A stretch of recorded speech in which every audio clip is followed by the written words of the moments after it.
If you've ever felt like your story should work, but something just feels off, you're not broken, your outline is.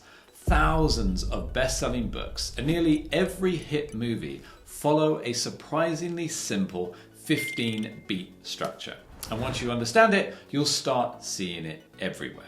Today, I'm going to walk you through the Save the Cat beat sheet, the story structure that helped me and thousands of writers finally finish much stronger drafts. We'll break down what each beat actually means, when to use it, and how to avoid the most common mistakes. And if you stick around, I'll also share how to apply this structure to your draft, even if your story is already written. For the past decade, I've helped authors publish books that sell. Books that have landed film and theatre deals, hit bestseller lists, and even been picked up by major publishers. I've worked with both first-time writers and seasoned authors alike, and I've seen one truth repeat itself over and over. It has nothing to do with talent.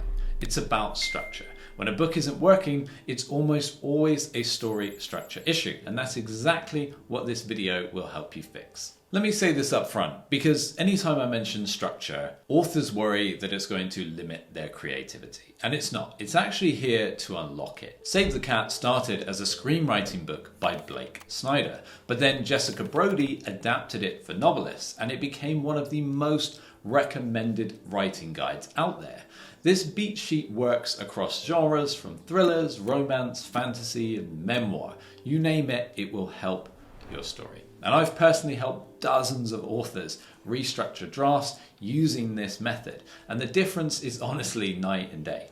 Because once you hit the right emotional rhythm, readers stop skimming and they start to really feel your story. So let's start at Act 1, the setup and shift as it's named. You need to start with something called the opening image. Think of this as the before snapshot of your hero. It's a single moment or a short sequence that shows their world before the story begins. If your story is about transformation, this is where you establish the baseline. Think of Frodo in the Shire, or Katniss out hunting, or a mother hiding from her problems in a quiet kitchen.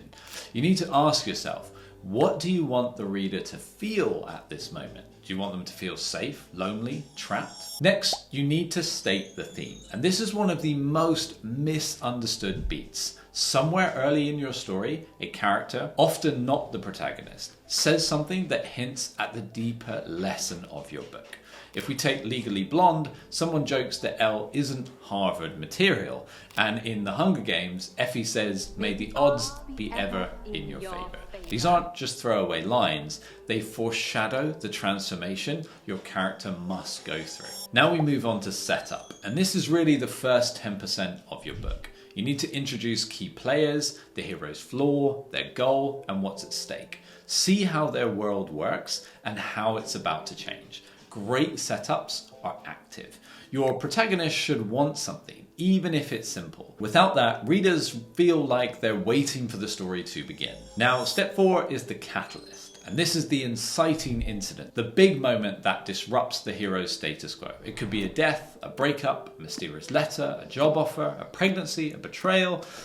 It forces your character in a new direction. And a pro tip, if you will, this event should be external, unexpected, and irreversible. Now, beat 5 is all about a debate. Your hero doesn't just leap into action. They resist, they doubt, they debate. This human moment will make your story a lot more relatable. You know, should they take the job? Should they join the rebellion? Should they trust that stranger? And by the end of this beat, they make a decision and everything changes from there. Now we move into Act 2, and Act 2A to be specific. This is fun and struggle. Beat 6 is breaking into 2. This is where the protagonist says yes. They step into a new world, a new mindset, or a new situation. This can be literal, they travel somewhere, or it could be metaphorical, they open up emotionally. Beat 7 is your B story. And this is where you introduce your key subplot. Often it's a relationship that reflects or contrasts the main story arc.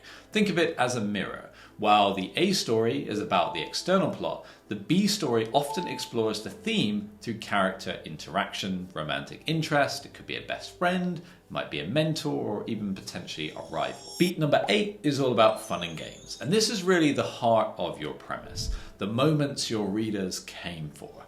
The detective solving cases, the hero doing his training, the awkward dates, the world building, or those classic action montages.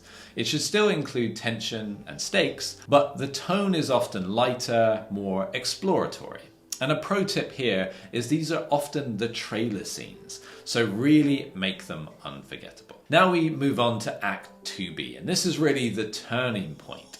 And this starts at beat number 9, which is known as the midpoint. And this is, of course, as you would expect, halfway through the book where something huge happens. This can be a false victory or even a false defeat. Maybe they get what they want, but it comes at a cost. Maybe they lose and realize they've been going about things the wrong way the entire time. Ultimately, this is a turning point, both in tone, pacing, and purpose. Then we move on to beat 10, and this is where the bad guys start closing in. Things start falling apart. The antagonist gains strength, the hero's old flaws resurface. This is really where doubt, fear, betrayal, maybe even exhaustion are creeping in. And even internal bad guys such as fear or imposter syndrome or addiction really show up in full force. Then beat 11, where everything is lost, everything crashes, the plan fails, someone dies, a secret is exposed, a friendship breaks down. You're not just breaking the character, you're breaking the illusion that they could win without changing. And this whiff of death is crucial. And it doesn't have to be literal, but it should feel emotionally devastating. Then beat 12 is the dark night of the soul. Here's where your protagonist really feels it. They feel the grief, the doubt, the shame.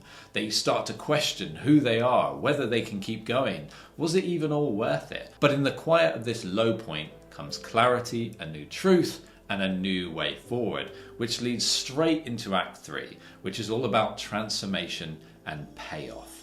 And beat 13 is where you break into 3. Now that the hero is armed with the truth, and often usually this is inspired by the B story, the hero decides to act.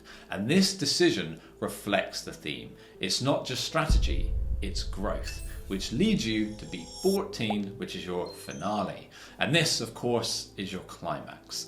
But it's not just about winning, it's about proving the transformation, about resolving inner conflict through external action. And in this beat is where you use Blake's 5-part structure. The hero gathers the team, he executes the plan, there will be a surprise twist moment, then he has to dig deep and execute a new plan and resolve it all. This is the point in the story where readers cry, cheer, or they just drop the book in awe of what's just happened. And it leads you right into beat 15, which is the final image. Show us the mirror image of the opening. The same location, but now changed. The same words, but now with new meaning. Or the same person, but completely transformed.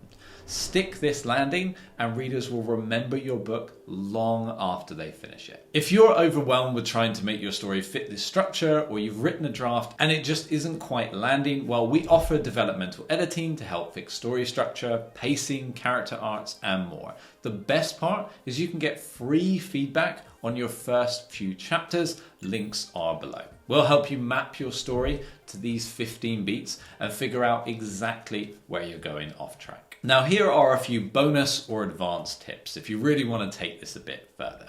You can shuffle the order slightly, but crucially, never ever skip the emotional low points. Think of each beat as a question the story is asking and ultimately answering. You can layer mini beats within chapters for pacing. A scene can actually reflect multiple stages. And if you really want to challenge the structure, that's great, but learn the rules before you break them. Structure doesn't ever replace voice, originality, or theme. It's simply there to support them. If you found this video helpful, make sure to join our free newsletter below. It's packed with structure, breakdowns, editing tricks, and publishing strategies. Some have even said it's the best writing newsletter in the world. And I'll let you decide by giving it a read. If you enjoyed this video, well then make sure to watch the one YouTube is recommending for you up next. I'm sure you'll find that one just as valuable.